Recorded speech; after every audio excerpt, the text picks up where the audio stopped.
Okay, welcome to this video on GC Edexcel paper 4 Religious Studies Buddhism.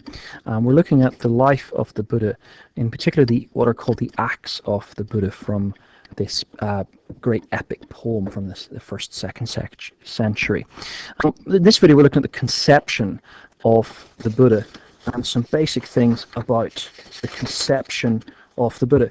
So 2,500 years ago, roughly speaking, the Buddha is conceived. He's born south of the Himalayas, near Nepal, modern-day Nepal. Before and after his birth, there were incredible signs that the child would be really important. His mother, Maya, dreamt of an elephant, considered a lucky animal, and carried a lotus flower to her, and then magically, mysteriously entered her right side, symbolic of being a great emperor or leader, or a great religious teacher. According to Buddhist teaching, the Buddha's mother was called Queen Maya, or Mahamaya, and was wife of King Suddhodana, who was leader of the clan of the Shakyas. But before he was born a human being, he resided in the Tushita heaven, or the heaven of the contented, a pure non-physical dimension that is one of the many heavens included in at least Mahayana Buddhist view of the universe. Maybe Theravada Buddhists will have a different view of his last rebirth, just being perhaps a human one. The Buddha's conception and birth are said to have been marked by incredible miraculous events, not unlike those of Jesus. As soon as in Mahayana thing, at least mind descended from the heavenly, or whatever it was, descended from the heavenly existence into the mother's womb, it's said that a tremendous light appeared in the world. An event was marked by earthquakes. The queen's dream of a splendid white elephant that came down from the sky and entered her body could mean symbolically the color white represents purity, the elephant represents supreme power and majesty. Her dream was later interpreted to mean that her son would be either a great king or a great religious teacher in ascetas during after the birth. There's no indication that it was a virgin birth. However, we'll see in a second. During her pregnancy, the queen was naturally virtuous, felt no physical pain. Her pregnancy lasted 10, not 9, lunar months, said to be the norm for enlightened beings. Denise Cush had some things to say along with Side on this. Great to read some of that stuff. And he says, while the existence of the Buddha is not seriously doubted, some of the details are. The acts of the Buddha he refers to as well, and the Pali Canon as the earliest source of details. Now, Cush says that the Buddha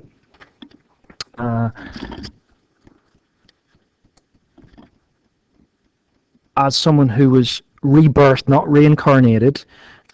This whole bit of the story is to do with the teaching of rebirth.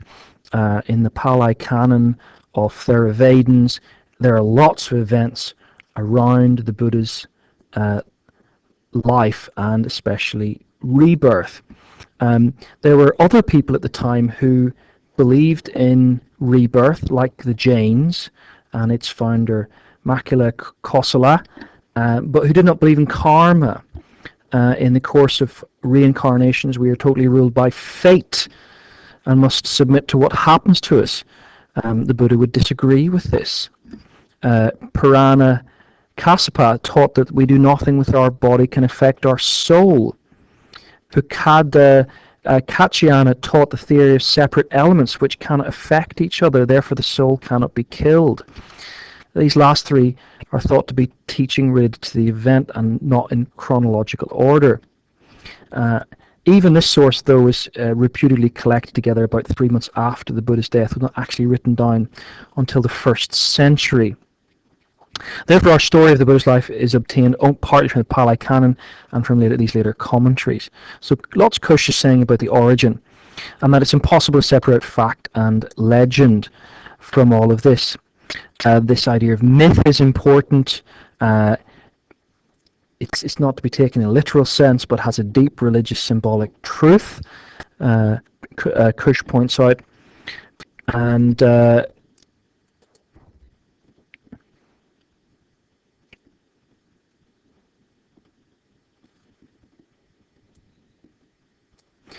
Kush points out that myth is, yes, just mythological, but it just means the worldview of the people who are telling, the storytellers.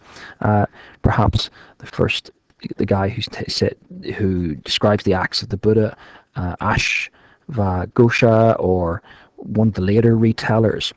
And the word, and so we get the development of perhaps the story of the Buddha, but also the heaven and hells and miraculous powers. So we don't have to accept uncritically the versions of the story. We don't have to restrict ourselves to the events of the Pali Canon only. We could attempt literary criticism. We could, if we're so inclined, demythologize the event if we are not of the same worldview of the Buddhist, and consider perhaps there's some sort of moral element to some of the more magical or miraculous stories. But it must remember the reconstruction is subjective and provisional, influenced by current events about what was possible and impossible, which may themselves be shown to be right or wrong in the future. But just think, as you're looking at this act of the conception, just think, what else does this teach? And remember, there's lots here about rebirth, about karma, and the different versions of this to do with Mahayana and Theravada. Should we follow the Bodhivista ideal of Mahayana? Should we follow the Aryat ideal of Theravada?